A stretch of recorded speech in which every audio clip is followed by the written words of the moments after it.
حضرت نوح علیہ السلام کی پیدائش ابن جریر وغیرہ کے قول کے مطابق حضرت نوح علیہ السلام کی پیدائش آدم علیہ السلام کی وفات کے 126 برس بعد ہوئی۔ اہل کتاب کی تاریخ کے مطابق نوح علیہ السلام کی پیدائش اور آدم علیہ السلام کی وفات کے درمیان 142 برس کا فاصلہ ہے۔ حضرت ابو امامہ رضی اللہ تعالی عنہ سے ایک مرفوع حدیث میں ہے کہ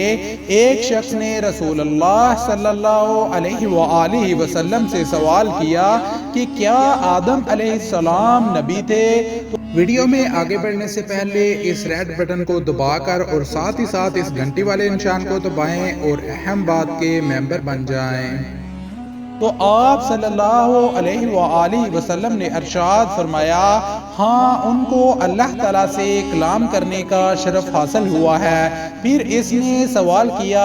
کہ حضرت نوح اور حضرت آدم علیہ السلام کے درمیان کتنا فاصلہ ہے؟ آپ صلی اللہ علیہ وآلہ وسلم نے فرمایا 10 قرن۔ ابن کثیر رحمت اللہ علیہ سے کہتا ہوں کہ یہ حدیث مسلم کی شرط پر ہے، لیکن انہوں نے اپنی صحیح میں روایت نہیں کیا۔ حضرت ابن عباس رضی اللہ تعالی عنہ سے مروی ہے کہ آدم علیہ السلام اور نوح علیہ السلام کے درمیان 10 قرن ہیں اور وہ سب اسلام پر تھے۔ بخاری شریف۔ اگر ایک قرن سے مراد 100 سال ہوں اور بہت سے لوگوں کا یہی خیال ہے اور لوگوں میں مشہور و معروف بھی یہی ہے، تو حضرت نوح علیہ السلام اور آدم علیہ السلام کے درمیان 1000 سال کا فاصلہ تو لازمی اور ضروری ہوگا۔ اور حضرت ابن عباس رضی اللہ تعالی عنہ نے ان سب زمانے والوں کے اسلام پر ہونے کا ذکر کیا ہے اور یہ سب بات کی نفی نہیں کرتا، بلکہ ممکن ہے کہ ان دونوں کے درمیان اس سے بھی زیادہ عرصہ ہو اور وہ اسلام پر نہ ہو، لیکن حضرت ابو امامہ رضی اللہ تعالی عنہ کی حدیث صرف 10 زمانوں پر دلالت کرتی ہے اور حضرت ابن عباس رضی اللہ تعالی عنہ کی حدیث میں یہ بات ظاہر ہے کہ وہ سب اسلام پر تھے۔ حضرت ابو امامہ رضی اللہ تعالی عنہ اور حضرت ابن عباس رضی اللہ تعالی عنہ کی دونوں روایات کا مفہوم اہل تاریخ اور اہل کتاب کی اس بات کی تردید کرتا ہے کہ قابیل اور اس کے بیٹے آگ کے پجاری تھے، اور اگر کون سے مراد لوگوں کے زمانے کا ایک گروہ مراد لیا جائے، جیسے کہ قرآن مجید میں ارشاد فرمایا گیا ہے کہ ہم نے نوح علیہ السلام کے بعد بہت سی امتوں کو ہلاک کر ڈالا، اور اللہ تعالیٰ کا فرمان ہے کہ پھر ان کے بعد ہم نے اور جماعتیں پیدا کی، اور پھر سورۃ الفرقان میں اللہ تعالیٰ نے فرمایا اور بہت سی جماعتوں کو بھی ہلاک کر دیا، اور اللہ تعالیٰ کا سورۃ مریم میں ارشاد ہے کہ اور ہم نے ان سے پہلے بہت سی امتیں ہلاک کر دی اور وہ لوگ ان سے ٹھاٹھ اور نمود میں اچھے تھے، اور اللہ تعالیٰ کا سورۃ یاسین میں فرمان ہے کہ اور ہم نے ان سے پہلے بہت سے لوگوں کو ہلاک کر ڈالا۔ نبی کریم صلی اللہ علیہ وآلہ وسلم کا ارشاد ہے کہ بہترین زمانہ میرا زمانہ ہے، اور یہ بات بھی اہل علم و اہل تاریخ کے ہاں مسلم ہے کہ حضرت نوح علیہ السلام سے پہلے ایک دور اور زمانے کے لوگ لمبی لمبی عمریں پاتے اور لمبا عرصہ زندہ رہتے تھے۔ اس لحاظ سے تو حضرت آدم علیہ السلام اور حضرت نوح علیہ السلام کے درمیان ہزاروں سال کا فاصلہ ہوگا۔ مختصر طور پر بات یہ ہے کہ جب بتوں اور شیاطین کی عبادت شروع ہوئی اور لوگ گمراہی اور کفر میں مبتلا ہو گئے، تو اللہ تعالیٰ نے نوح علیہ السلام کو نبی بنا کر مبعوث فرمایا اور اپنے بندوں پر رحمت فرمائی، اور زمین والوں کی طرف یہ پہلے رسول تھے۔ جیسے کہ حدیث شفاعت میں ہے کہ قیامت کے دن لوگ اکٹھے ہو کر ان کے پاس جائیں گے اور کہیں گے کہ آپ سب سے پہلے رسول ہیں۔ بعثت کے وقت حضرت نوح علیہ السلام کی عمر مبارک۔ بعثت کے وقت حضرت نوح علیہ السلام کی عمر کتنی تھی، اس بارے میں کئی اقوال ہیں، مثلاً 50 سال، 350 سال اور 480 سال وغیرہ۔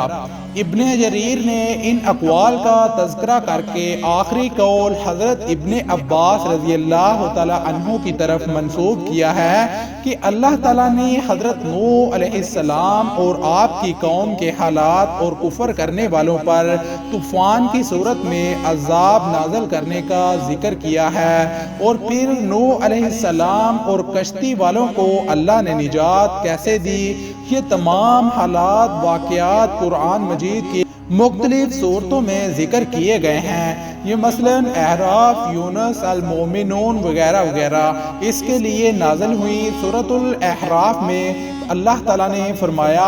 ہم نے نوح کو ان کی قوم کی طرف بھیجا تو انہوں نے کہا، اے میری برادری کے لوگوں، خدا کی عبادت کرو، اس کے سوا تمہارا کوئی معبود نہیں، مجھے تمہارے بارے میں بڑے دن کے عذاب کا بہت ہی زیادہ ڈر ہے۔ تو جو ان کی قوم میں سردار تھے وہ کہنے لگے کہ ہم تمہیں سری و گمراہی میں مبتلا دیکھتے ہیں۔ نوح علیہ السلام نے کہا، اے قوم، مجھ میں کسی طرح کی گمراہی نہیں ہے، بلکہ میں تو اپنے پروردگار عالم کا بھیجا ہوا ہوں، تمہیں اپنے رب کے پیغام پہنچاتا ہوں اور تمہاری خیر خواہی کرتا ہوں، اور مجھ کو خدا کی طرف سے ایسی باتیں معلوم ہیں جن سے تم ہمیشہ بے خبر ہو۔ کیا تم کو اس بات سے تعجب ہوا ہے کہ تم میں سے ایک شخص کے ساتھ تمہارے پروردگار کی طرف سے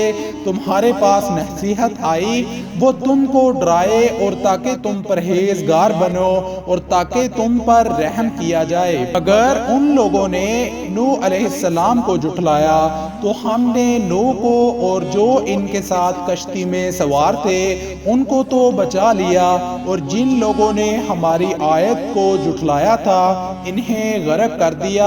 اس میں کچھ شک نہیں کہ وہ اندھے لوگ تھے، اور جیسا کہ اللہ تعالیٰ نے سورۃ یونس میں فرمایا، اور ان کو نوح علیہ السلام کا قصہ پڑھ کر سنا دو جب انہوں نے اپنی قوم سے کہا، اے میری قوم، اگر تم کو میرا تم میں رہنا اور خدا کی آیتوں سے نصیحت کرنا ناگوار ہو تو میں تو خدا پر بھروسہ رکھتا ہوں، تم اپنے ساتھیوں سے مل کر ایک کام جو میرے بارے میں تم کرنا چاہو مقرر کر لو، اور وہ تمہاری تمام جماعت کو معلوم ہو جائے اور کسی سے پوشیدہ نہ رہے، پھر وہ کام میرے حق میں کر گزرو اور مجھے مہلت نہ دو، اور اگر تم نے منہ پھیر لیا تو تم جانتے ہو کہ میں نے تم سے کوئی معاوضہ نہیں مانگا، میرا معاوضہ تو خدا کے ذمہ ہے، اور مجھے حکم ہوا ہے کہ میں فرما برداروں میں رہوں۔ لیکن ان لوگوں نے ان کی تکذیب کی تو ہم نے ان کو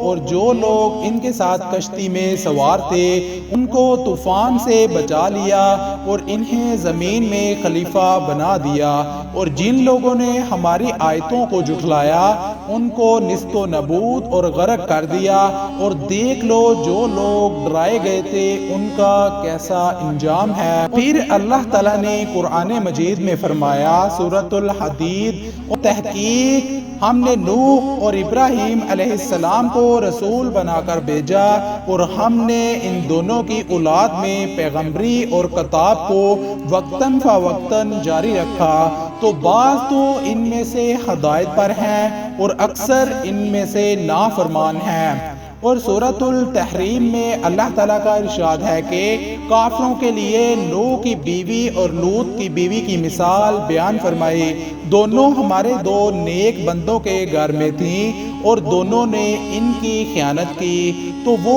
خدا کے مقابلے میں ان عورتوں کے کچھ بھی کام نہ آ سکے، اور ان کو حکم دیا گیا کہ دوزخ میں داخل ہونے والوں کے ساتھ تم بھی داخل ہو جاؤ۔ تو ملتے ہیں کسی نئی ویڈیو کے ساتھ، تب تک اللہ تعالیٰ آپ کو اپنے حفظ و ایمان میں رکھے۔